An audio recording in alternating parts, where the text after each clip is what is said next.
तो चलिए, स्वागत है आप लोगों का। हम लोग आज पढ़ेंगे सेल के बारे में। कोशिका के बारे में जितना होगा डिटेल में मैं आप लोगों को बताऊंगा, ठीक है। एक एक ऑप्शन से हम लोग 4 प्रश्न बनाएंगे, ठीक है। कोई दिक्कत नहीं होनी चाहिए। चलिए फटाफट शुरू करते हैं। याद दिला दूं आपको कि टेलीग्राम ग्रुप भी है हमारा, जिसका लिंक डिस्क्रिप्शन बॉक्स में दिया हुआ है। क्विज डेली होता है वहाँ पर, जल्दी से जाकर ज्वाइन कीजिए। पहला प्रश्न है, जीवों की मूलभूत संरचनात्मक और क्रियात्मक इकाई क्या है? तो इसका सही उत्तर है हमारा कोशिका। रचनात्मक और क्रियात्मक इकाई क्या है आपका? कोशिका है। कोशिका के अध्ययन को साइटोलॉजी कहा जाता है, ठीक है। और ऊतक के अध्ययन को हिस्टोलॉजी कहा जाता है। देखिए, प्रश्न पर प्रश्न बनते जा रहे हैं, ठीक है ना। कोशिका का जो समूह होता है उसे हम ऊतक कहते हैं। ऊतकों का समूह अंग कहलाता है और अंग का समूह अंग तंत्र बनता है। और कई अंग तंत्र मिलकर के जीव का निर्माण कर देते हैं, ठीक है। जो आपका बायो है ना, ये 2 भाग में बटा हुआ है। एक बोटनी है और एक जूलॉजी है, ठीक है। जूलॉजी में तो हम जंतु के बारे में पढ़ते हैं और बोटनी में हम पादप के बारे में पढ़ते हैं, ठीक है। बोटनी के जो पिता है ना, अर्थशास्त्र, नो सॉरी, अर्थशास्त्र कहता हूँ। बोटनी के जो पिता है जंतु जगत, पादप जगत के, वो थियोफ्रस्टस हैं। और जंतु जगत के अरस्तु हैं, ठीक है। इन्होंने जो बुक लिखी है, थियोफ्रस्टस ने जो बुक लिखी है वो है आपका हिस्टोरिया प्लैंट्रम। और अरस्तु ने जो बुक लिखी है उसका नाम है हिस्टोरिया एनिमेलिया,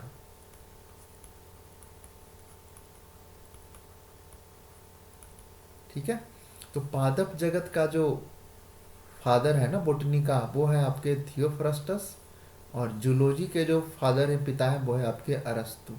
इन्होंने बुक लिखी है हिस्टोरिया एनिमेलिया। इन्होंने बुक लिखी है हिस्टोरिया, सॉरी, इन्होंने लिखी है हिस्टोरिया प्लैंट्रम और इन्होंने लिखी है हिस्टोरिया एनिमेलिया। तो इस प्रश्न से इतनी जानकारी होती है। लेक्चर लंबा होने वाला है, आराम से बैठ जाइए, नोट्स भी बनाते रहिए। अगला है, कोशिका के अध्ययन को क्या कहते हैं? अभी मैंने बताया है। कोशिका के अध्ययन को कहते हैं हम साइटोलॉजी, ठीक है। ऑर्निथोलॉजी क्या होता है? पक्षियों का अध्ययन कहलाता है ऑर्निथोलॉजी। हिस्टोलॉजी पिछली बार बताया मैं भी, वो कहते हैं ऊतकों के अध्ययन को हिस्टोलॉजी। और डर्मेटोलॉजी, त्वचा संबंधी जो अध्ययन होता है ना, वो आपका डर्मेटोलॉजी कहलाता है, ठीक है। फादर ऑफ जूलॉजी मैंने बता दिया, एरिस्टोटल है। और बोटनी के हमारे थियोफ्रस्टस हैं। अगला है, कोशिका विज्ञान के जनक कहे जाते हैं। कोशिका विज्ञान के जनक कौन है? तो कोशिका विज्ञान के जनक वही होंगे जिन्होंने कोशिका की खोज की है। तो रॉबर्ट हुक है अपने। रॉबर्ट हुक ने कोशिका की खोज की थी। अब कहिएगा सर, रॉबर्ट कोच ने क्या किया था? तो इन्होंने टीबी का जो टीका होता है ना, तपेदिक का टीका, उसका आविष्कार किया था। रॉबर्ट ब्राउन ने नाभिक की खोज की थी, न्यूक्लियस बोलते हैं जिसको, ठीक है। फादर ऑफ साइटोलॉजी, कोशिका विज्ञान, कोशिका के अध्ययन को क्या कहा जाता है? साइटोलॉजी। इसकी खोज की थी रॉबर्ट हुक ने, लेकिन उन्होंने मृत कोशिका की खोज की थी, जीवित कोशिका की खोज नहीं की थी। जीवित कोशिका की खोज किसने की थी वो आगे बताएंगे, ठीक है। आगे क्वेश्चन आएगा इसके बारे में। इन्होंने खोज की थी 1665 ईस्वी में, ठीक है। कोशिका के अध्ययन को साइटोलॉजी कहते हैं। और साइटोलॉजी के जो पिता कहे जाते हैं वो हमारे रॉबर्ट हुक हैं, ठीक है। कोई दिक्कत नहीं है। अगला प्रश्न चलते हैं। सभी जीव किसके बने होते हैं? सिंपल सा प्रश्न है, कोशिका के बने होते हैं। अब देखिए इससे प्रश्न कैसे बनेगा। कोशिका, देखिए रिवीजन कीजिए। कोशिका के अध्ययन को साइटोलॉजी कहा जाता है। इसके जो फादर है वो आपके रॉबर्ट कोच हैं। रॉबर्ट कोच नहीं था अपना, रॉबर्ट कोच थे, रॉबर्ट हुक, ठीक है ना, रॉबर्ट हुक थे। देखिए अभी तुरंत भूल गए। इसके जो पिता है रॉबर्ट हुक है। ऊतक के अध्ययन को क्या कहा जाता है? हिस्टोलॉजी कहा जाता है, ठीक है। अंग कोशिकाओं का समूह है और अंग तंत्र जो है वो अंगों का समूह है। इसका सही उत्तर ऑप्शन ए है। इन्होंने जो डेड सेल की खोज की थी ना रॉबर्ट हुक ने, तो देखिए डेड सेल को नेफ्रोसिस भी कहा जाता है। ठीक है, प्रश्न से प्रश्न बन रहे हैं। अगला है कोशिका की खोज किसने की थी। सिंपल सा प्रश्न है, कोशिका की खोज की थी रॉबर्ट हुक ने। कोशिका के अध्ययन को क्या कहा जाता है, साइटोलॉजी। साइटोलॉजी के पिता कौन हो गए, रॉबर्ट हुक हो गए। रॉबर्ट ब्राउन ने किसकी खोज की थी, नाभिक की, न्यूक्लियस की। और ल्यूवन हॉक ने की थी जीवित कोशिका की खोज। कौन सी कोशिका, तो वो जीवाणु, जीवाणु की खोज इन्होंने की थी। ठीक है, तो सही उत्तर है इसका ऑप्शन ए। कोशिका की खोज किसने की थी, रॉबर्ट हुक ने की थी। कब की थी, 1665 ईस्वी में की थी, लेकिन मृत कोशिका की खोज की थी, जो कोशिका मरा हुआ था। ठीक है, आगे भी बहुत सारे प्रश्न आएंगे, डिटेल में है पूरा। रॉबर्ट हुक ने कोशिका की खोज कब की थी, बता चुका हूँ, 1665 ईस्वी में। कोशिका के अध्ययन को साइटोलॉजी कहा जाता है और इसके पिता साइटोलॉजी के रॉबर्ट हुक है। ठीक है, सातवां है, रॉबर्ट हुक ने कोशिका को सबसे पहले किस में देखा, तो उन्होंने देखा था कॉर्क में। अब कॉर्क क्या होता है, कॉर्क होता है पेड़ का छाल। पेड़ का जो तना होता है ना, उसका एक भाग जो होता है वो कॉर्क कहलाता है। ठीक है, इससे बस इतनी जानकारी मिलती है। उसी में मृत कोशिका की खोज रॉबर्ट हुक ने 1665 ईस्वी में की थी। कोशिका के अध्ययन को साइटोलॉजी और इसके पिता रॉबर्ट हुक कहते हैं। स्मॉलेस्ट सेल कौन सा है, देखिए एक नया प्रश्न मैंने डाला है। स्मॉलेस्ट सेल जो है वो सबसे छोटी कोशिका, वो माइकोप्लाज्मा है। कभी कभी ये भी पूछ देता है। ठीक है, टेलीग्राम ग्रुप ज्वाइन कर लीजिए, मैं बार बार आपको याद दिला रहा हूँ, लिंक इसका डिस्क्रिप्शन बॉक्स में दिया हुआ है। अगला है, कोशिका एक लैटिन शब्द से बना है, जिसका अर्थ क्या होता है, कोशिका जैसे हमारा घर बना हुआ है, तो इसकी सबसे छोटी इकाई कौन सी है, वो ईंट है वो। ठीक है ना, तभी तो कमरा बना हुआ हमारा। इसी तरह से कोशिका देखिए लैटिन शब्द है, ये ध्यान रखिएगा, जिसका अर्थ होता है छोटा कमरा। ठीक है, स्टडी ऑफ सेल क्या कहलाता है, साइटोलॉजी। सेल की खोज किसने की थी, रॉबर्ट हुक ने। सेल का स्टडी ये 1665 ईस्वी में किया था। रॉबर्ट हुक को फादर ऑफ साइटोलॉजी भी कहा जाता है। इन्होंने कॉर्क में मृत कोशिका की खोज की थी। ठीक है, तो अब तो आपको याद हो गया होगा। माइकोग्राफिया पुस्तक के लेखक कौन है, वही है हमारे रॉबर्ट हुक ही हैं। इन्होंने जो सेल की खोज की थी ना, डेड सेल की, उसकी विस्तृत जानकारी इन्होंने इस पुस्तक में दी है। ठीक है, सही उत्तर है आपका ऑप्शन ए। रॉबर्ट ब्राउन ने किसकी खोज की थी, देखिए मैं रिवीजन इतनी बार करा दूंगा ना कि आपको यहीं पर याद हो जाएगा, नाभिक की। ल्यूवन हॉक ने जीवाणु की खोज की थी, जीवाणु या फिर जीवित कोशिका की खोज की थी। स्लाइडेन यहाँ पर होना चाहिए था, स्लाइडेन और स्वान कोशिका सिद्धांत दिया था उन्होंने, कोशिका सिद्धांत, ये हम आगे पढ़ेंगे, कोई दिक्कत नहीं है। माइकोग्राफिया पुस्तक किसने लिखी है, रॉबर्ट हुक ने। रॉबर्ट हुक से क्या क्या जानकारी मिली, कोशिका की खोज इन्होंने ही की थी, पहला तो ये मिला।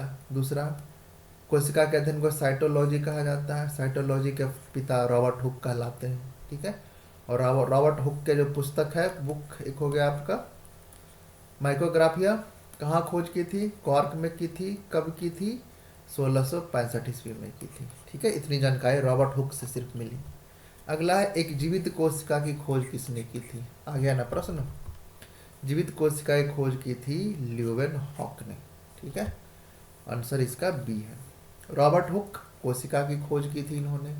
कोशिका के अध्ययन को साइटोलॉजी कहा जाता है, father of cytology Robert Hooke ही है। ल्यूवेन हुक ने जीवित कोशिका की खोज की थी, रॉबर्ट ब्राउन ने नाभिक की खोज की थी। रुडोल्फ बिर्चा, इन्होंने कहा था कि ना कि जो नई कोशिकाएं बनती है ना, वो पुरानी कोशिकाओं से ही बनती है। ठीक है, आगे बढ़ेंगे हम। ल्यूवन हॉक इनका इस प्रश्न का सही उत्तर है, इन्होंने 1674 ईस्वी में इसकी खोज की थी। और एक और प्रश्न है, फादर ऑफ बैक्टीरियोलॉजी किसे कहा जाता है, लुई पास्चर। मेरे ख्याल से ये ल्यूवन हॉक नहीं होना चाहिए, फादर ऑफ बैक्टीरियोलॉजी ल्यू पास्चर ही होगा। ठीक है, अगर कोई दिक्कत है तो कमेंट बॉक्स में इसका सुधार करके मुझे बताइए। ठीक है, जीवित कोशिका की खोज कर दी इन्होंने, किसने, ल्यूवन हॉक ने। मृत कोशिका की खोज की थी रॉबर्ट हुक ने। और रॉबर्ट ब्राउन ने खोज की थी नाभिक की। ठीक है। कोशिका सिद्धांत किसने दिया था? ठीक है, स्लाइडेन और स्वान ने। वाटसन और क्रिक ने क्या दिया था? डीएनए का जो डबल हेलिक्स है ना, डबल हेलिक्स मॉडल, वाटसन और स्वान ने वो दिया था। बंथम एवं हुकर ने क्या दिया था? ये मुझे इंटरनेट पर सर्च करके आप मुझे बताइए। ठीक है। इसका सही उत्तर है आपका ऑप्शन ए। एडिशनल जानकारी दे रहा हूँ, बिगेस्ट सेल कौन सा है? सबसे बड़ी कोशिका है शुतुरमुर्ग का अंडा। ठीक है। कोशिका सिद्धांत किसने दिया था? स्लाइडेन और स्वान ने। वाटसन और क्रिक ने डीएनए का डबल हेलिक्स मॉडल दिया था। नोट करते जाइए, एक प्रश्न से कम 5 प्रश्न में बना रहा हूं यहां पर। कोशिका में जीव द्रव्य की खोज किसने की थी? देखिए, इसमें भी कंफ्यूजन होगा कई लोगों को। जीव द्रव्य क्या होता है? जिसको हम प्रोटोप्लाज्म बोलते हैं, प्रोटोप्लाज्म। ऐसे ये कोशिका है आपका, ये कोशिका मान लीजिए, तो इसके अंदर बहुत सारे छोटे छोटे अंग होते हैं, कई सारे, कई बड़े अंग होते हैं, छोटे अंग, और ये पूरा ना एक गाढ़ा लिक्विड से भरा होता है। एक न्यूक्लियस होता है इसके अंदर, एक गाढ़ा लिक्विड। इस लिक्विड को ही हम जीव द्रव्य बोलते हैं। जीव द्रव्य दो तरह का होता है, एक तो कोशिका का हो गया, और एक न्यूक्लियस के अंदर भी होता है, तो इसे हम न्यूक्लिक द्रव्य बोलते हैं, केंद्रिका द्रव्य बोलते हैं इसको। ठीक है। तो कोशिका में जीव द्रव्य की खोज की थी डुजार्डिन ने 1835 ईस्वी में। लेकिन कहोगे सर ये तो पुरकंजे भी ये देता है कभी कभी, तो खोज डुजार्डिन ने की थी, लेकिन जो नामकरण है ना वो पुरकंजे ने किया था। स्लाइडेन एवं स्वान कोशिका सिद्धांत इन्होंने दिया था। ठीक है। जीव द्रव्य बता दिया आपको, दो तरह का होता है। इसे इसे जीव द्रव्य को ना हम लोग जीवन का भौतिक आधार कहते हैं, भौतिक आधार। लेकिन कोशिका को संरचनात्मक और क्रियात्मक इकाई कहते हैं हम, ये ध्यान रखिएगा। ठीक है। प्रोटोप्लाज्म या फिर जीव द्रव्य को जीवन का भौतिक आधार कहते हैं, और कोशिका को संरचनात्मक और क्रियात्मक इकाई कहते हैं। ठीक है। तो जीव द्रव्य की खोज डुजार्डिन ने की थी, नामकरण पुरकिंजे ने किया था। अगला, किसने कहा था कि कोशिका विभाजित होती है और नई कोशिकाओं का निर्माण पूर्व स्थित कोशिकाओं के विभाजन से होता है? रोडोल्फ बिरचा ने यह कहा था। मान लिए ये जो एक कोशिका है ना, वही कोशिका दो कोशिकाओं में विभाजित होगी, यानी कि नई कोशिकाओं का जो निर्माण है ना वो पुरानी कोशिकाओं से ही होता है। ठीक है। एल्टमान ने माइटोकॉन्ड्रिया की खोज की थी। ठीक है। इसका सही उत्तर है आपका ऑप्शन बी। सबसे छोटा सेल कौन सा था आपका? अभी मैंने बताया पीछे, माइकोप्लाज्मा। और biggest cell in man ovum है आपका वो। ठीक है। जो कि स्त्रियों में पाया जाता है, बिगेस्ट सेल इन मैन। ठीक है। ओवम है, जिसे हम अंडाणु कहते हैं। अगला है, देखिए ये जो प्रश्न है ना रुडोल्फ बिरचा का, कि नई कोशिकाओं का निर्माण पूर्व स्थित कोशिकाओं के विभाजन से होता है, इसे हम ओमनिस सेलुला या ई सेलुला भी कहते हैं, सेम ही बात है वो। ठीक है। ओमनिस सेलुला और ई सेलुला किसने कहा था? तो किसने कहा था? रुडोल्फ बिरचा ने कहा था। इसका मतलब क्या होता है कि जो नई कोशिकाएं बनती है ना वो पुरानी कोशिकाओं से ही बनती है। स्मॉलेस्ट सेल इन मैन आपका हो गया स्पर्म, जिसे हम बोलते हैं शुक्राणु। एक एक प्रश्न से मैं बहुत सारे प्रश्न बता रहा हूँ, आपके इतने सारे क्वेश्चन बैंक बन जाएगा ना कि एक भी प्रश्न नहीं छूटेगा। लेकिन वही टेलीग्राम ज्वाइन करना ना भूलिए। ठीक है। लिंक डिस्क्रिप्शन बॉक्स में दिया हुआ है। अगला है, जंतु कोशिका की बाह्य आवरण है। देखिए, कोशिका दो तरह की होती है, एक जंतु कोशिका और एक पादप कोशिका। तो जंतु कोशिका का जो बाह्य आवरण है ना वो हम देख ही लेते हैं आपका। ठीक है। दोनों हम डिफरेंस ही देख लेते हैं पहले। मान लीजिए ये है आपका जंतु कोशिका और ये है आपका पादप कोशिका। पहले देख लेते हैं। जंतु कोशिका क्या होती है? ये छोटी होती है, स्मॉल होती है, और ये बड़ा होता है, लार्ज होता है आपका। जंतु कोशिका कैसी होती है? राउंड में होती है, गोल होती है ये। और ये कैसा होता है, चौकोर होता है, चौखूटा होता है आपका पादप कोशिका। ठीक है। इन कोशिका में वैक्यूल्स होते हैं जिसे हम रसधानी कहते हैं, वैक्यूल्स। ये छोटे छोटे वैक्यूल्स होते हैं, छोटे वैक्यूल्स। और ये जो वैक्यूल्स होते हैं इसमें बड़े वैक्यूल्स होते हैं। ठीक है। वैक्यूल जो पानी पानी अपने अंदर समाहित करके रखता है। ठीक है। जंतु कोशिका में सीलिया पाया जाता है। ठीक है ना। जो देखे होगे कि आपने जीवाणु का फोटो देखा होगा, उस पर रोएदार बाल निकले रहते हैं, उसे हम सीलिया कहते हैं। फ्लैजेला होता है, उसकी एक लंबी पूंछ निकली होती है, उसे हम फ्लैजेला कहते हैं। या फिर लिखा हुआ है। इसमें लाइसोसोम भी होता है, लाइसोसोम। आगे बताऊंगा लाइसोसोम के बारे में। ठीक है। पादप कोशिका में वैक्यूल्स क्या होता है आपका, बड़ा होता है। इसमें सेल वॉल पाया जाता है। सेल वॉल मतलब कोशिका भित्ति। प्लास्टिड पाए जाते हैं, जिसे हम हरित लवक कहते हैं, प्लास्टिड। ये तो दोनों में पाए जाने वाला अलग अलग, लेकिन दोनों में जो कॉमन है, जो दोनों में पाया जाता है, वो क्या क्या पाया जाता है दोनों में, देख लीजिए। जो झिल्ली होती है वो दोनों में होती है। ठीक है। लेकिन भित्ति जो है ना, सेल वॉल, इसे हम कोशिका भित्ति कहते हैं, कोशिका भित्ति। ठीक है। ये सिर्फ पादप में पाया जाता है, झिल्ली दोनों में पाया जाएगा आपका। माइटोकॉन्ड्रिया वो भी दोनों में पाया जाएगा आपका। एंडोप्लाज्मिक रेक्टिकुलम दोनों में पाया जाएगा आपका। गोल्जी बॉडी दोनों में पाया जाएगा आपका। ठीक है। सेंट्रोसोम दोनों में पाया जाएगा। ठीक है। ये मैंने अंतर भी बता दिया, और दोनों में क्या क्या कॉमन होता है ये भी बता दिया। इसे हम ऐसे भी ड्रॉ कर सकते हैं कि एक सर्किल इसका ये ड्रॉ कर दीजिए, और एक सर्किल जंतु कोशिका का, और दोनों में क्या कॉमन है ये भी आपको पता चल जाएगा। ठीक है। तो जंतु जंतु कोशिका की बाह्य आवरण है, जंतु कोशिका की बाह्य आवरण झिल्ली ही होगा। ठीक है। कोशिका झिल्ली है, इसका सही उत्तर है ऑप्शन ए। लेकिन कोशिका भित्ति सिर्फ पादप में पाया जाता है आपका। कोशिका द्रव्य दोनों में होता है, जिसे हम जीवन का भौतिक आधार कहते हैं। केंद्रक झिल्ली न्यूक्लियस के चारों ओर, जो नाभिक है ना आपका, ये नाभिक है, ये नाभिक है, नाभिक के चारों ओर एक और झिल्ली पाई जाती है, उसे हम केंद्रक झिल्ली बोलते हैं। ठीक है। कोशिका झिल्ली सिर्फ जंतु में, और कोशिका झिल्ली दोनों में, और कोशिका भित्ति सिर्फ पादप में। ठीक है। समझ में आ गया होगा। आगे चलते हैं। पादप कोशिका का बाह्य आवरण है, बिल्कुल आसान है, यही बताया मैंने। पादप कोशिका जो होता है वो सिर्फ इसमें पाया जाता है, कोशिका भित्ति। कोशिका झिल्ली दोनों में पाया जाता है। दोनों मतलब क्या, पादप में भी और जंतु में भी। और कोशिका द्रव्य, कोशिका के अंदर भरे हुए तरल पदार्थ को कोशिका द्रव्य कहा जाता है। केंद्रक झिल्ली, नाभिक के चारों ओर जो आवरण होता है उसे हम केंद्रक झिल्ली कहते हैं। Cell wall made of cellulose, जो कोशिका झिल्ली होती है ना, वो आपका सेलुलोज का बना हुआ होता है। सॉरी, सेल वॉल नहीं, कोशिका झिल्ली नहीं आपका, कोशिका भित्ति। कोशिका भित्ति आपका सेल वॉल का बना होता है।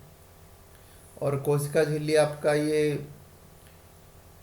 एक को किसका बना होता है यार, देखो जुबान पे है पर याद नहीं आ रहा। कोशिका झिल्ली आपकी बनी होती है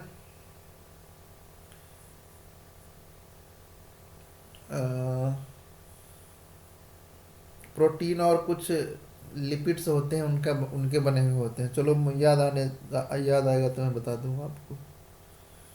ठीक है। अगला है आपका, पादप कोशिका में होती है लेकिन जंतु कोशिका में नहीं। सिंपल है, पादप कोशिका में सिर्फ कोशिका भित्ति ही होगी, लेकिन जंतु कोशिका में कोशिका भित्ति नहीं होगी, जबकि कोशिका झिल्ली दोनों में होगी। और नाभिक तो आपका डिपेंड करता है, पर प्रोकैरियोटिक में भी होता है, यूकैरियोटिक में भी होता है। सही उत्तर है एक है आपका, देखिए कोशिका भित्ति सेलुलोज का बना होता है, कोशिका झिल्ली आपका प्रोटीन और कुछ लिपिड्स के बने होते हैं। और सेल वॉल, लेकिन फंगस का जो होता है ना सेल वॉल कोशिका भित्ति, वो काइटिन का बना होता है वो। ठीक है। फंगस की स्टडी को क्या कहा जाता है? माइकोलॉजी। याद आ रहा है आपको? माइकोलॉजी। और कवक के अध्ययन को क्या कहा जाता है आपका? कवक को क्या बोलते हैं हम लोग? कवक को बोलते हैं हम लोग, कवक के अध्ययन को बोलते हैं फाइकोलॉजी। फाइकोलॉजी। फंगस को बोलते हैं शैवाल। ठीक है, फंगस के अध्ययन को माइकोलॉजी, कवक के अध्ययन को फाइकोलॉजी कहा जाता है। आगे बढ़ते हैं। जीव द्रव्य में सबसे अधिक पाया जाता है क्या? ऐसे ये सेल है आपका, कोशिका है, जंतु कोशिका है, इसके अंदर लिक्विड भरे पड़े हैं। ठीक है, लिक्विड भरे पड़े हैं। ये ना गाढ़ा तरल पदार्थ होता है वो, ठीक है, जिसमें सबसे अधिक मात्रा जो होती है ना वो जल की होती है। ये इसमें करीब 80% तक जल होता है, बाकी प्रोटीन लिपिड से ये सब आपके कार्बनिक अम्ल होते हैं। ठीक है, प्रोटोप्लाज्म दो तरह का होता है, बता दिया मैंने। एक सेल के अंदर का जो द्रव्य है उसका, और एक को नाभिक के अंदर का जो द्रव्य है वो। ठीक है, ये आपका सेल प्रोटोप्लाज्म हो गया और ये न्यूक्लियस का प्रोटोप्लाज्म हो गया। ठीक है, अगला प्रोकैरियोटिक कोशिका में उपस्थित होता है। देखिए कोशिका दो तरह का और मिल गया आपको, एक तो जंतु कोशिका हो गया, एक पादप कोशिका हो गया, लेकिन एक कह रहा प्रोकैरियोटिक और यूकैरियोटिक कोशिका भी है। प्रोकैरियोटिक क्या होता है? मैं लिख देता हूँ प्रोकैरियोटिक, और यहाँ पर लिख देता हूँ eukaryotic. Eukaryotic, KARYOTIC। Prokaryotic, KARYOTIC। ये दोनों हम देखते हैं पहले डिफरेंस, थोड़ा टाइम लगेगा लेकिन आपको अच्छे से समझ में आ जाएगा। प्रोकैरियोटिक क्या होता है आपका? सबसे पहले बनने वाली कोशिका है ये। ठीक है, ये होती है आपकी छोटी और ये होती है आपकी बड़ी। ठीक है, यानी कि विकास हो करके ही ना प्रोकैरियोटिक कोशिका यूकैरियोटिक में बदली है। ठीक है, इसमें न्यूक्लियस होता है और न्यूक्लियस इसमें भी होता है। ठीक है ना, अगर प्रश्न में रहे कि न्यूक्लियस किस में नहीं होता है, अगर सिर्फ न्यूक्लियस पर प्रश्न रहे तो सीधा बन जाएगा कि इसमें न्यूक्लियस होता है इसमें नहीं होता है, लेकिन होते दोनों में है।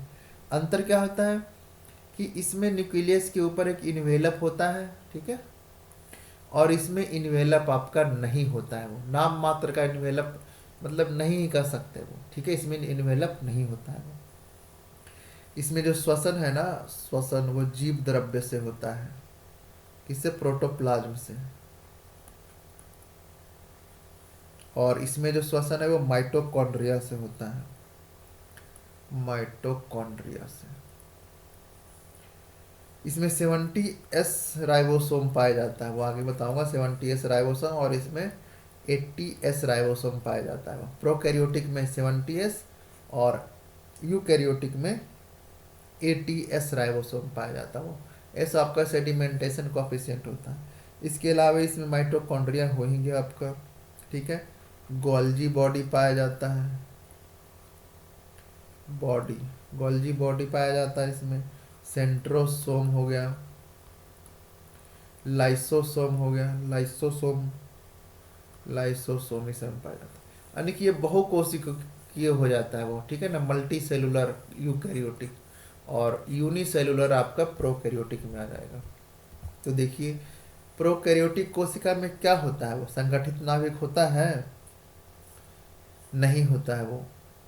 राइबोसोम होता है? नहीं होता है वो। माइटोकॉन्ड्रिया होता है? नहीं होता है।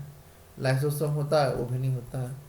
सॉरी सॉरी, राइबोसोम होता है मेरे ख्याल से, प्रोकैरियोटिक कोशिका में उपस्थित होता है राइबोसोम। हाँ, राइबोसोम आपका दोनों में होता है। राइबोसोम इसमें भी होता है और राइबोसोम इसमें भी, जो दोनों में होता है वो मैं यहाँ पर लिख देता हूँ एक बॉक्स में। ठीक है, राइबोसोम होता है इसमें दोनों में, डीएनए भी होता है आपका दोनों में। ठीक है ना, और झिल्ली, झिल्ली भी दोनों में होता है आपका। जीव द्रव्य दोनों में होता है, प्रोटोप्लाज्म। राइबोसोम भी दोनों में होता है, यही राइबोसोम ही है ना आपका, 80S और 70S राइबोसोम है। ठीक है, तो राइबोसोम आपका उपस्थित होता है, जबकि संगठित नाभिक प्रोकैरियोटिक में होता है, माइटोकॉन्ड्रिया प्रोकैरियोटिक में होता है, लाइसोसोम भी आपका प्रो में होता है, और राइबोसोम आपका दोनों में होता है। ठीक है, 70S और 80S आपका हो गया। सभी प्रोकैरियोटिक कोशिका में कोशिका भित्ति पाई जाती है, किसको छोड़कर?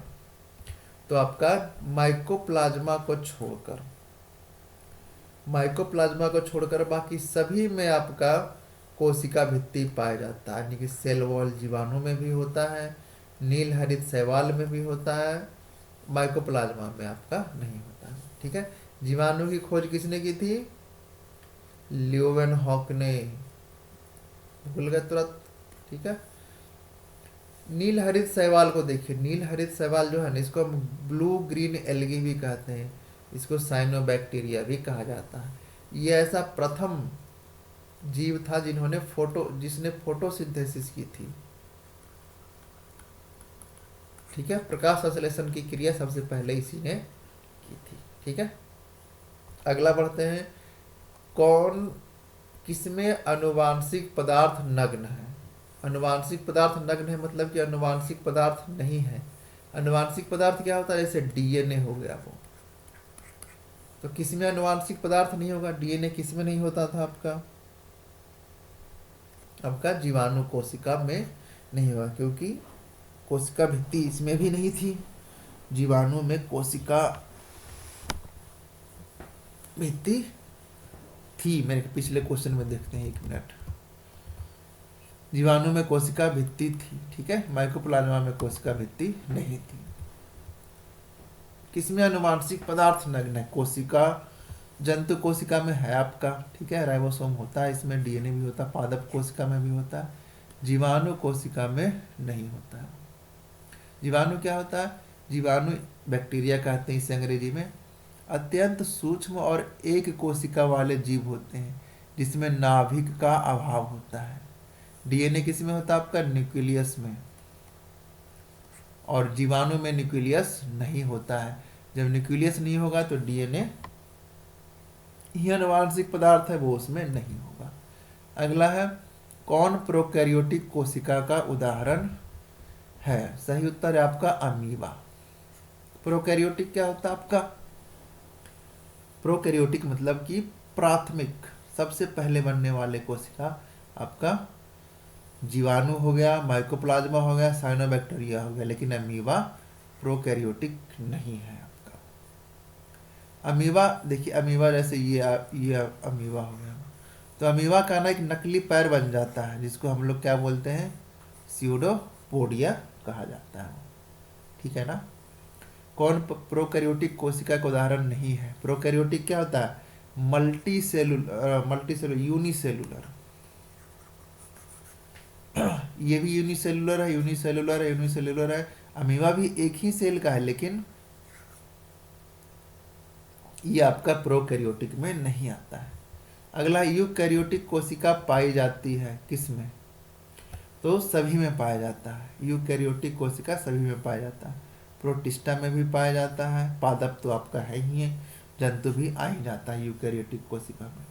ठीक है, प्रोटिस्टा में देखिए क्या क्या आता है। प्रोटिस्टा में आपका शैवाल आ जाता है, अमीबा आ जाता है, यूग्लिना आ जाता है, प्लाज्मोडियम आ जाता है। ठीक है,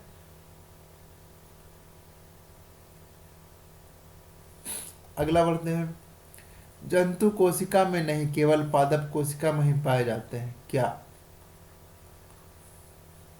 केवल पादप कोशिका में क्या पाया जाता है? पादप भित्ति पाई जाती है।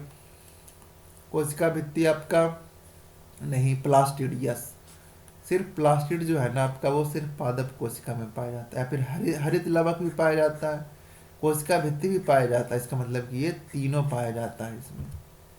ठीक है, एनिमल सेल कैसे होते हैं? छोटे होते हैं, गोल होते हैं, सीलिया, फ्लैजिला, लाइसोसोम इसमें पाए जाते हैं।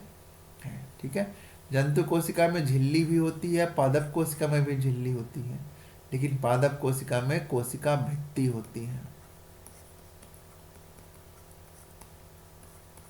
ठीक है, हरित लवक तीन तरह के होते हैं, वो हम आगे देखेंगे। जंतु कोशिका में क्या अनुपस्थित होता है? जंतु कोशिका माइटोकॉन्ड्रिया होता है, लाइसोसोम होता है, गोल्जी कॉय होता है, लेकिन प्लास्टिड सिर्फ पादप कोशिका में होता है। ठीक है, तो इसका ऑप्शन डी है। प्लांट सेल कैसे होते हैं? बड़े होते हैं, चौकोर होते हैं, इसमें कोशिका भित्ति पाई जाती है, प्लास्टिड होता है, क्लोरोप्लास्ट, ये सब पाया जाता है। कोशिका भित्ति अनुपस्थित है किसमें? कोशिका भित्ति पादप में होता है, कवक में भी होता है, जंतु में आपका नहीं होता है। जीवाणु में भी कोशिका भित्ति होता है, कवक में भी होता है, पादप में भी होता है। कवक के अध्ययन में क्या कहते हैं? फाइकोलॉजी। ऐसे ही हर जगह आप याद कीजिएगा, रिवीजन कीजिएगा, तभी आपका एग्जाम में आपको याद रहेगा। ठीक है, जंतु कोशिका में कोशिका भित्ति नहीं पाई जाती है। अगला है, कोशिका भित्ति को सबसे पहले किसने देखा था? तो जिसने पादप कोशिका की खोज की होगी उसी ने किया होगा। ठीक है, रॉबर्ट हुक ने पादप कोशिका की कैसे, इन्होंने कॉर्क में खोजा था। कॉर्क क्या होता है? पेड़ का छाल। तो वो क्या हो गया आपका? पादप ही हो गया। तो रॉबर्ट हुक ने सबसे पहले कोशिका भित्ति को देखा था। रॉबर्ट ब्राउन ने नाभिक की खोज की थी। रॉबर्ट कॉच तपेदिक के टीके की खोज की थी। तपेदिक टीका। ठीक है, आगे बढ़ते हैं। शैवालों की कोशिका भित्ति मुख्य रूप से किसकी बनी होती है? मैं बता चुका हूं, ये आपका काइटिन का बना होता है, काइटिन का।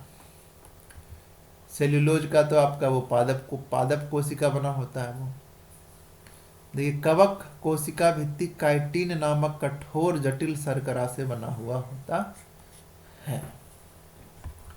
शैवालों की कोशिका भित्ति, ये बस एक याद रखने के लिए है कि इसकी जो कोशिका भित्ति है वो काइटिन की बनी होती है, और पादपों की कोशिका भित्ति सेल्यूलोज का बना हुआ होता है। पादप के कोशिका भित्ति में क्या पाई जाती है? यहाँ पर खाली स्थान है, ये आपका सभी पाया जाता है। सेल्यूलोज भी पाया जाता है, हेमी सेल्यूलोज भी पाया जाता है, और पेक्टिन। पेक्टिन क्या कहता है? यह कोशिकाओं को एक साथ रखने में मदद करता है। ऑप्शन डी सही उत्तर है, तीनों पाया जाता है पादप कोशिका भित्ति में। सेल्यूलोज, हेमी सेल्यूलोज, पेक्टिन सभी पाया जाता है। सेल्यूलोज का ये मजबूती प्रदान करता है, पानी को रोक के रखता है, और ये कोशिकाओं को एक साथ रखने में मदद करता है। कोशिका भित्ति में उपस्थित पदार्थ और उसके कार्य के संदर्भ में गलत चुने। गलत क्या होता है? लिग्निन मजबूती प्रदान करता है, क्यूटिन जल ह्रास को बचाता है, ह्रास है आपका, और सुवेरिन जल संवहन नहीं करता है। ठीक है, जल ये क्या करता है? सुवेरिन यह पौधों में पानी और गैसों के प्रवाह में बाधा के रूप में काम करता है। ठीक है, यह पानी को रोकता है, जल संवहन नहीं करता है। कोशिका झिल्ली मुख्यतः बनी होती है, देखिए मैंने कहा था ना, मुझे याद नहीं आ रहा था, ये बना होता है प्रोटीन और लिपिड से, यही मैं बोला था। सेल्यूलोज और सेल्यूलोज और हेमी सेल्यूलोज से तो आपका ये कोशिका भित्ति बना होता है। ठीक है, तो इसका सही उत्तर आपका ए है, जो कि कोशिका झिल्ली है ना, ये आपके एनिमल और प्लांट सेल दोनों में पाए जाते हैं। ठीक है, कौन वर्णात्मक पारगम्य झिल्ली है? यही आपका जो कोशिका झिल्ली है ना, वही अर्ध पारगम्य बोलते हैं इसको, यह पारगम्य झिल्ली है। ये सिर्फ एनिमल सेल और पादप सेल दोनों में पाया जाता है, जंतु कोशिका और पादप कोशिका दोनों में पाया जाता है। ये करता क्या है?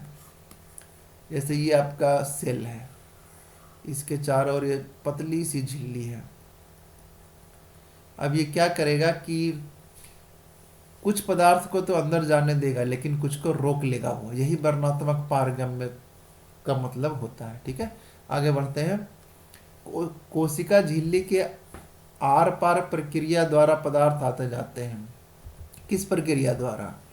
आर पार किस प्रक्रिया द्वारा? यहाँ पर लिखा होना चाहिए था किस प्रक्रिया द्वारा।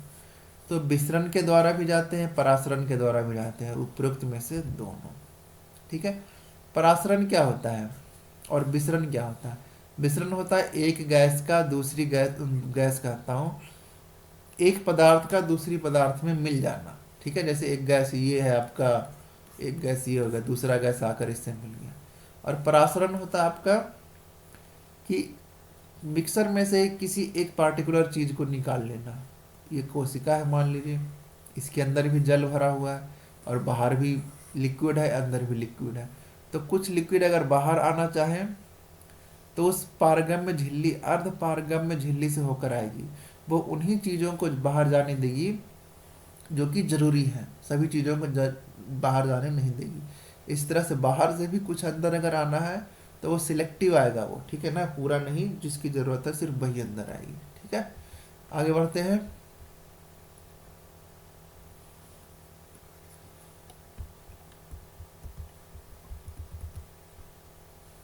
हैंग हो गया। 33 34, ठीक है। जल के अणु की गति जब वर्णात्मक पारगम्य झिल्ली से हो तो उसे क्या कहते हैं? उसे हम कहते हैं परासरण, ठीक है। जल जल के केस में सिर्फ परासरण होता है आपका, और विसरण तो आपका वो दोनों तरफ से कह सकते हैं हम, ठीक है ना। अगला प्लाज्मा झिल्ली की रचना को केवल किस में देख सकते हैं? तो सूक्ष्मदर्शी है अपना, इलेक्ट्रॉन सूक्ष्मदर्शी से सिर्फ हम देख सकते हैं। प्लाज्मा झिल्ली की रचना को केवल हम इलेक्ट्रॉन सूक्ष्मदर्शी से देख सकते हैं। जीव द्रव्य किसका सम्मिलित रूप है? ये मैंने बताया था आपको कि जो जीव द्रव्य है ना वो दो तरह का होता है, एक तो कोशिका है, ठीक है, और एक न्यूक्लियस है। तो कोशिका के अंदर भी लिक्विड मटेरियल भरे पड़े हैं और न्यूक्लियस के अंदर भी लिक्विड मटेरियल भरे पड़े हैं, ठीक है। तो जो कोशिका के अंदर है ना उसे हम कोशिका द्रव्य कहेंगे, और जो न्यूक्लियस के अंदर है उसे हम केंद्रक द्रव्य कहेंगे। इस तरह से ऑप्शन सी बिल्कुल सही उत्तर है आपका। माइटोकॉन्ड्रिया की खोज किसने की थी? इसमें कन्फ्यूजन होता है, कई लोग ऑल्टमैन बता देते हैं, कई लोग कोकलर कह देते हैं, ठीक है। तो दोनों में कन्फ्यूजन है, लेकिन प्रश्न ऐसा रहेगा जिसमें से किसी एक का ही नाम रहेगा, या तो ऑल्टमैन रहेगा या तो कोकलर रहेगा। ऐसे कोकलर अगर दोनों रहे तो सिर्फ कोकलर सही होगा वो, ठीक है। Internal wall of mitochondria, mitochondria जैसे ये माइटोकॉन्ड्रिया हो गया, वो कुछ लंबाई में ऐसा ही होता है। इसका जो इंटरनल वॉल होता है ना वो काफ़ी काफ़ी घुमावदार होता है ताकि सरफेस एरिया बढ़ा रहे। इन इंटरनल वॉल जो है ना इसको हम क्रिस्टी कहा जाता है वो, ठीक है, समझ में आ गया। रॉबर्ट हुक ने कोशिका की खोज की थी। जहां नाम मिले सीधा बोलिए, आपको याद रहेगा। लियोवन हॉक ने जीवाणु की खोज की थी, जिन्होंने सूक्ष्मदर्शी का भी खोज किया था और एक जीवित कोशिका का भी खोज किया था। रॉबर्ट हुक ने 1665 ईस्वी में मृत कोशिका की खोज की थी। कॉर्क। माइटोकॉन्ड्रिया नाम किसने दिया था? माइटोकॉन्ड्रिया नाम दिया था आपका मेरे ख्याल से बेंडा ने। खोज तो ऑल्टमैन ने की थी लेकिन नाम दिया था बेंडा ने। रॉबर्ट ब्राउन ने क्या खोज किया था? न्यूक्लियस का, नाभिक का। लियोवन हॉक ने जीवाणु का, ठीक है। कार्ल बेंडा पूरा नाम है जिन्होंने माइटोकॉन्ड्रिया का नाम दिया था। खोज तो ऑल्टमैन ने किया या कोकलर ने, लेकिन जो नाम दिया है वो बेंडा ने दिया। क्रेब्स चक्र की घटनाएं कहाँ होती है? वो होता है आपका माइटोकॉन्ड्रिया में। नाभिक की खोज किसने की थी? रॉबर्ट ब्राउन ने की थी। गोल्जी का एक कोशिका का भाग है जो कि संवहन में मदद करता है, एक जगह से दूसरे जगह पदार्थ को ले जाता है। केंद्रिका आपका न्यूक्लियस है, नाभिक है, इसे हम कोशिका का दिमाग भी कहते हैं। सारा कंट्रोल जो है ना आपका केंद्रिका न्यूक्लियस से ही होता है। अगर न्यूक्लियस ना हो तो कोशिका में कोई भी काम नहीं होगा। यही सभी को कमांड देता है कि तुम्हें ये करना है, तुम्हें ये करना है, ठीक है। सही उत्तर डी है। माइटोकॉन्ड्रिया को पावर हाउस भी कहा जाता है। एटीपी का निर्माण होता है किससे? यहाँ पर ग्लूकोज से। ग्लूकोज से पायरूवेट अम्ल बनता है, पायरूविक अम्ल से फिर एटीपी बनता है, ठीक है। वो आगे हम देखते हैं। ये रहा। अभिक्रिया में होती है क्या? ठीक है, जो हम ग्लूकोज है ना अपना, ग्लूकोज वह ग्लाइकोलेसिस ग्लाइकोलेसिस होता है एक आपका, ग्लाइकोलेसिस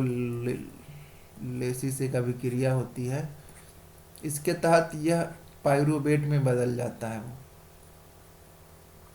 पाइरूवेट में बदल कर जमा रहता है, जब इसको ऑक्सीजन मिलता है तो ये जल और कार्बन डाइऑक्साइड में बदल जाता है और ऊर्जा का निर्माण होता है। माइटोकॉन्ड्रिया में होता है ये सारा कुछ, ठीक है। कोशिका द्रव्य, कोशिका के अंदर वाले लिक्विड को केंद्रक द्रव्य, नाभिक के अंदर वाले लिक्विड को कहते हैं, तो ठीक है। रसधानी जो पानी को होल्ड करके रखता है, तो ऑप्शन इसका सी बिल्कुल सही उत्तर है। पायरूवेट जो है वो ना ग्लाइकोलाइसिस का अंतिम उत्पाद है। ग्लाइकोलाइसिस क्या है? ग्लूकोज को पायरूवेट में बदलने का जो प्रक्रिया है, ठीक है। अगला है कोशिका का शक्ति गृह किसे कहा जाता है? पावर हाउस माइटोकॉन्ड्रिया को कहा जाता है। लाइसोसोम को हम आत्महत्या की थैली भी कहते हैं।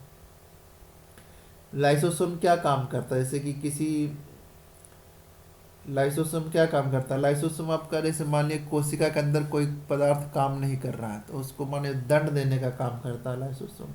अगर पूरा कोशिका ही काम करना बंद कर दे तो लाइसोसोम क्या हो जाता है? वो फट जाता है। इसके अंदर हानिकारक द्रव्य होते हैं जिससे कोशिका की मौत हो जाती है, ठीक है ना। रेड ब्लड सेल होता है एक, लाल रक्त कोशिका, लाल रक्त जो होता है ना उसमें लाइसोसोम नहीं पाया जाता है।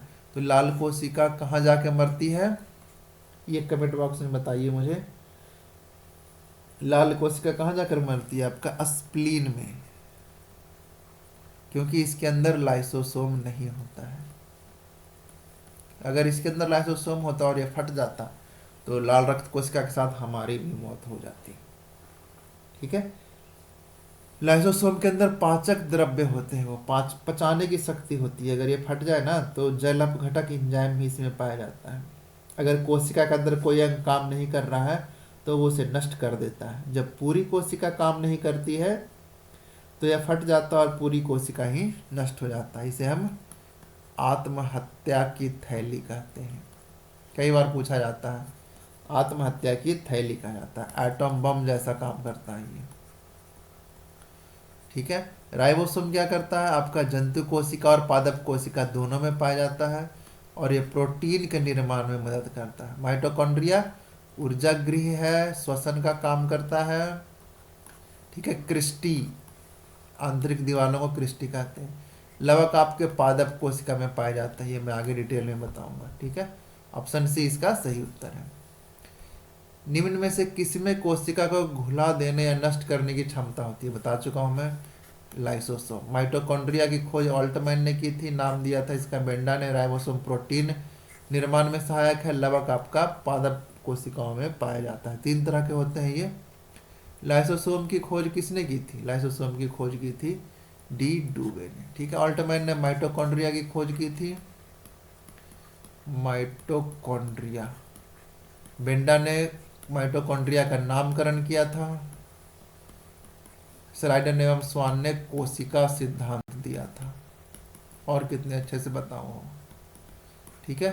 जितनी बार रिवीजन करोगे तुम्हारी जवान पर होगा सारा कुछ, ठीक है। लाइसोसोम की खोज किसने की थी? डी डूबे ने।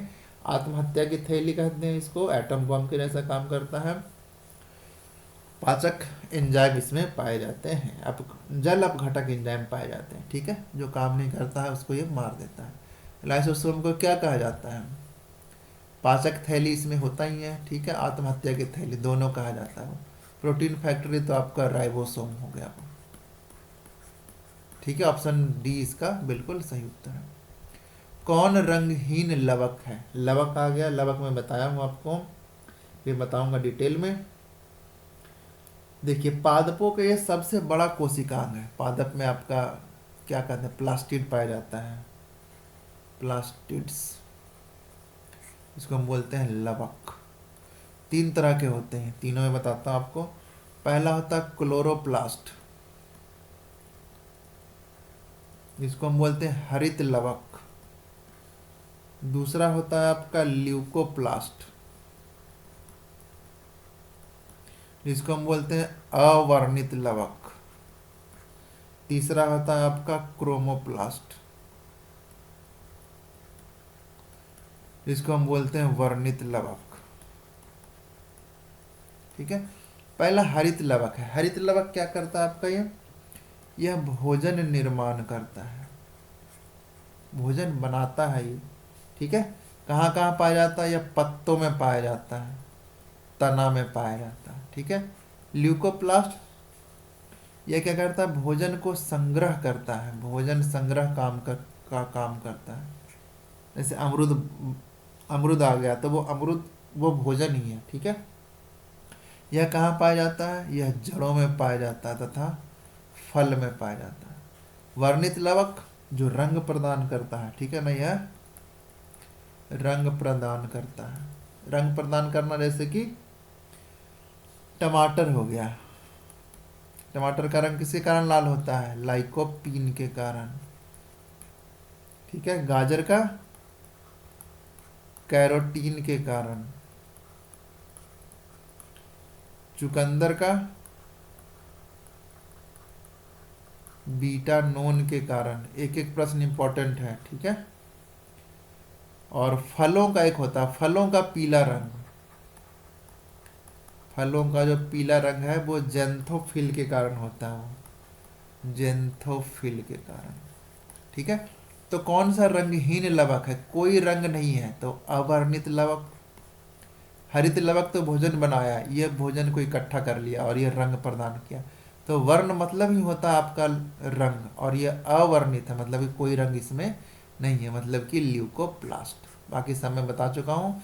सही उत्तर है आपका ऑप्शन ए। अगला है, जिस क्रोमोप्लास्ट में क्लोरोफिल वर्णक होता है उससे कहते हैं, इसमें कहते हैं आपका क्लोरोप्लास्ट को। ठीक है। वर्णित लवक वही है, क्लोरोफिल उसी में पाया जाता है। इसमें आपका मैग्नीशियम धातु भी पाया जाता है। ठीक है। कोशिका का रसोई घर किसे कहा जाता है? जो खाना बनाएगा। खाना कौन बनाता है? क्लोरोप्लास्ट बनाता है। नाभिक की खोज रॉबर्ट ब्राउन ने की थी। राइबोसोम को प्रोटीन फैक्ट्री कहा जाता है। लाइसोसोम को आत्महत्या की थैली कहा जाता है, आत्महत्या की थैली। मैं कहता हूँ ज़्यादा लिखने से ज़्यादा कि आप दूसरों को समझाइए। पत्तियों का पीला रंग किसके कारण होता है आपका? वो पत्तियों का पीला रंग होता है आपका कैप्सेंथिन के कारण। ठीक है। लाइकोपिन हो गया, टमाटर या फिर मिर्च के में जो रंग होता है ना लाल, वो लाइकोपिन के कारण। क्लोरोफिल प्लास्टिक में पाया जाता है। और कैरोटीनोइड आप इंटरनेट पर सर्च करके कमेंट बॉक्स में बताइए। पर्णहरित में कौन सा धातु उपस्थित होता है? तो मैग्नीशियम धातु आपका होता है। ये तो सभी की जुबान पर होगा। ऑप्शन सी बिल्कुल सही उत्तर है। लास्ट प्रश्न है ये, किसमें स्टार्च, तेल और प्रोटीन जैसे पदार्थ संचित होते हैं? स्टार्च क्या है आपका? वो भोजन ही है, तेल भी भोजन है, प्रोटीन से तो कौन संचित करता है? ये क्लोरोप्लास्ट ने तो खाना बना दिया, ल्यूकोप्लास्ट यही संग्रह करता है। तो इसका सही उत्तर होगा आपका ऑप्शन ए। तो आपके 50 प्रश्नों का सीरीज खत्म हुआ। थैंक यू, आपने इतना इत्मीनान टाइम दे करके सुने। और एक बात और, टेलीग्राम ज्वाइन करना ना भूलिएगा, इसी 50 प्रश्नों का क्विज टेलीग्राम पर होगा। ठीक है। बाकी वीडियो को अपने दोस्तों को शेयर कर दीजिए, हो सके तो लाइक, सब्सक्राइब और थैंक यू भी कमेंट बॉक्स में लिख दीजिए। ठीक है। चलिए मिलते हैं अगले लेक्चर में। 50 के आगे और भी बहुत सारे कोशिकाओं के प्रश्न बनेंगे, वो हम अगले लेक्चर में करेंगे। Thank you.